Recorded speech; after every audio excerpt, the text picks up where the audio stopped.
ఓం శ్రీ మాత్రే నమః. ఈరోజు ధనుర్మాసంలో 9వ రోజు.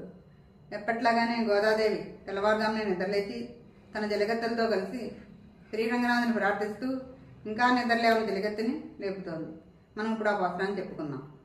తూమణి మాడత్తుచ్చుతం విளக்கெரிய தூபம் கமலத்துயலுனை மேல் கண்மழுரம் மாமான் மகளே மணிக்கதவம் தாழ் திறவாய் மாமீர் அவளை எழுப்பீரோ உன்மகள்தான் ஓமையோ அன்றிச்சோடோ அனந்தலோ ஏம பெருந்தியில் மந்திரப்பட்டாளோ மாமாயன் మాధవన్ వైకుందన్ ఎండ్రెండు నామం ఫలవం నవిన్రేలోర్ ఎంబావాయ్.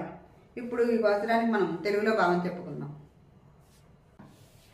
ఉజ్వలములైన నవరత్నములతో నిర్మించిన మేడలో మెత్తని పాన్పుపై చుట్టూను దీపములు ప్రకాశించుచుండగా అగరధూపముల పరిమళము నాసికను వశమనర్చుకొనుచుండ నిద్రపోవు ఓ అత్త కూతురా, మణికవాటము యొక్క గడియను తీయము.